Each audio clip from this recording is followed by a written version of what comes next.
गुरु ब्रह्म महिमा अलेख शरण। नमस्कार दर्शक वृंद, आपण मानंकु आजिर राशिफल कार्यक्रम मु एस कुमार स्वागत जनाऊँगी। प्रतिदिन निजर राशिफल जानिबा पाई गुरुकृपा यूट्यूब चैनल को सब्सक्राइब करंतु और पाखरे थिबा बेल आइकन को प्रेस करी ऑल नोटिफिकेशन ऑन करी दियंतु, जहा फଳରେ आमे जेतेबेले वीडियो अपलोड करिवो प्रथमे आपण वीडियो देखि पारिबे। आमर यही वीडियो रे आपण संपूर्ण पंचांग सहित मेष ठारू मीन पर्यंत 12 गोटी राशिर राशिफल विषय रे जानि पारिबे। वीडियो को दयाकरी शेष पर्यंत देखंतु। वीडियोटी भल लागिथिले वीडियो को लाइक करंतु एवं आपणक प्रियजन पाखु शेयर करी जणांतु।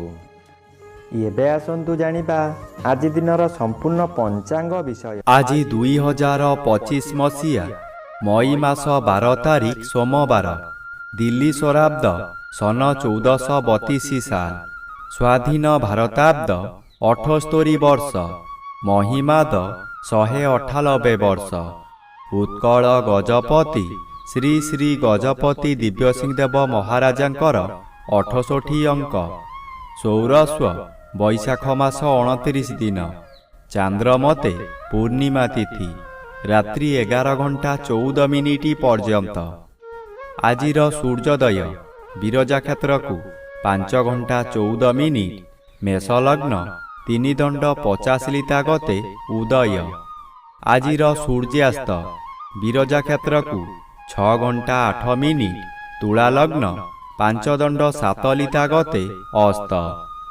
आज तुला चंद्र शेष रात्रि 3 घंटा 8 मिनिट पर्यंत। एहा परे बिछा चंद्र मल स्वाति नक्षत्र दिबा 7 घंटा 21 मिनिट पर्यंत। एहा परे विशाखा नक्षत्र। आज जन्मित शिशुर तुला राशि वैश्यवर्ण देवगण दिबा 7 घंटा 21 मिनिट गते दानवगण एवं शेष रात्रि 3 घंटा 8 मिनिट गते बिछा राशि विप्रवर्ण दानवगण। आज मृत व्यक्तिर दिबा 7 घंटा 21 मिनिट गते एकपाद पुष्कर दोष। निषिद्ध खाद्य आज आमिष भोजन निषेध अटे। आजिर अमृत जोग प्रातरु दिबा 6 घंटा 54 मिनिट मध्य, दिबा 10 घंटा 2 मिनिट गते 12 घंटा 26 मिनिट मध्य, संध्या 6 घंटा 57 मिनिट गते रात्रि 9 घंटा 21 मिनिट मध्य एवं रात्रि 11 घंटा 44 मिनिट गते 2 घंटा 8 मिनिट मध्य। आजिर महेंद्र जोग दिबा 2 घंटा 50 मिनिट गते अपराह्न 4 घंटा 25 मिनिट मध्य। आजिर काल बेला दिबा 6 घंटा 44 मिनिट गते 8 घंटा 18 मिनिट मध्य। आजिर 12 बेला दिबा 2 घंटा 40 मिनिट गते अपराह्न 4 घंटा 13 मिनिट मध्य। आजिर काल रात्रि रात्रि 10 घंटा 20 मिनिट गते 11 घंटा 55 मिनिट मध्य। आजिर राहु काल सकाळ 7 घंटा 30 मिनिट ठारू 9 घंटा मध्य। आजिर घात चंद्र नाही दिबा 7 घंटा 21 मिनिट पर्यंत मिथुन राशिर घात नक्षत्र। घात तिथि नाही, मिथुन राशिर घात 12। प्रिय बंधुगण, एबे आसंतु जानिबा मेष ठारू मीन पर्यंत 12 गोटी राशिर राशिफल विषय रे। राशिचक्रर प्रथम राशि मेष राशि। आज मेष राशि जन्मित व्यक्ति मानक सकाशे जन्म रवि अशुभ और सप्तम चंद्र बाधा पाउथिबारु अशुभ फल मिलिब। पारिवारिक अशांति भोगिबे, सुख हानि घटिब। स्वामी स्त्री मध्यरे सामान्य कारणरू झगड़ा हेब। अजथारे पिलामानंक उपरे राग सुजाइबे। आपणकर आय कमिजिब, जहा आशा करिथिले ताहा मिलिब नाही। दूर संपर्क बंधुंक ठारू दुख खबर प्राप्ति हेब। आज मथा विचलित होई पारे। एबे आसंतु जानिबा राशिचक्रर द्वितीय राशि वृष राशि विषय रे।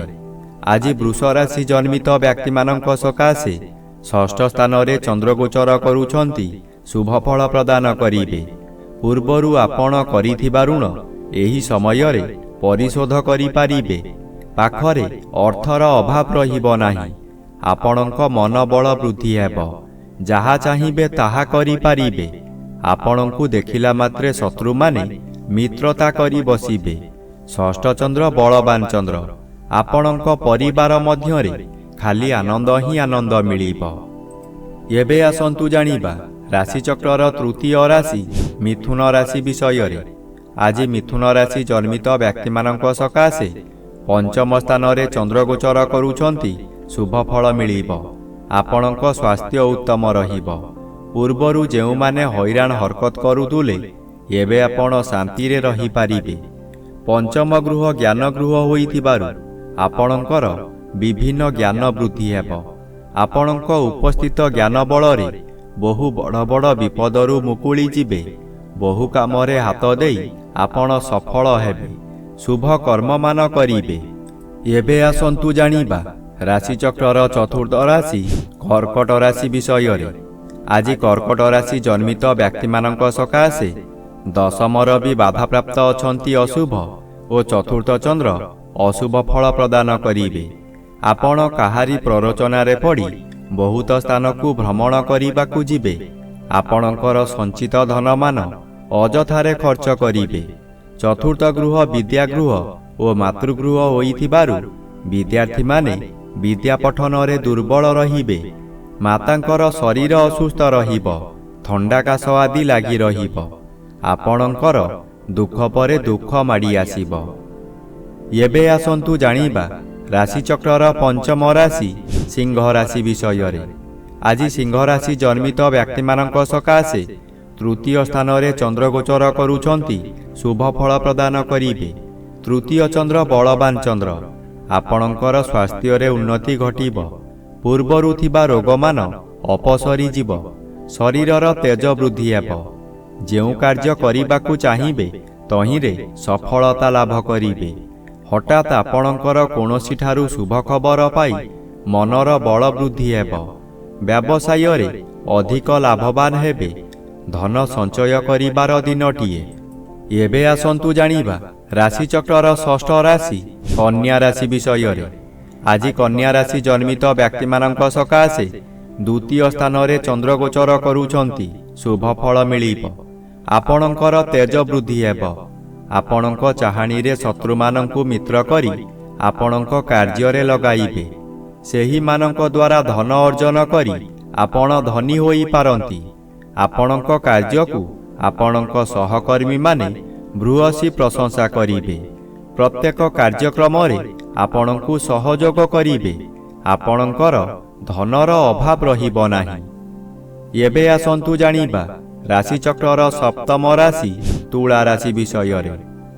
ଆଜି ତୁଳା ରାଶି ଜନ୍ମିତ ବ୍ୟକ୍ତିମାନଙ୍କ ସକାଶେ ଶ୍ରୀଚନ୍ଦ୍ର ଗୋଚର କରୁଛନ୍ତି। ଶୁଭ ଫଳ ମିଳିବ।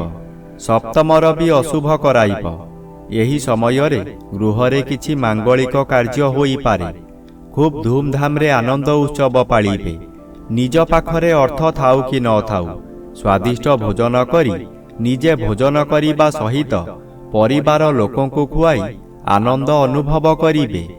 ଆଜି ଦିନରେ କଦାପି ନୂତନ ଗୃହ ଆରମ୍ଭ କରନ୍ତୁ ନାହିଁ। ଗୃହ ଆରମ୍ଭ କଲେ ତାହା ଅଧାରୁ ବନ୍ଦ ହୋଇପାରେ କିମ୍ବା କୌଣସି ଅଘଟଣ ଘଟିପାରେ।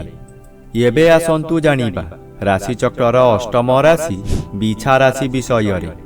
ଆଜି ବିଛା ରାଶି ଜନ୍ମିତ ବ୍ୟକ୍ତିମାନଙ୍କ ସକାଶେ ଦ୍ୱାଦଶ ସ୍ଥାନରେ ଚନ୍ଦ୍ରଗୋଚର କରୁଛନ୍ତି। ଦ୍ୱାଦଶ ଚନ୍ଦ୍ର ସର୍ବଦା ଅଶୁଭ କରାଇବ। ମନରେ ଗ୍ଲାନି ବଢ଼ିଯିବ। ଆୟ କମିଯିବ।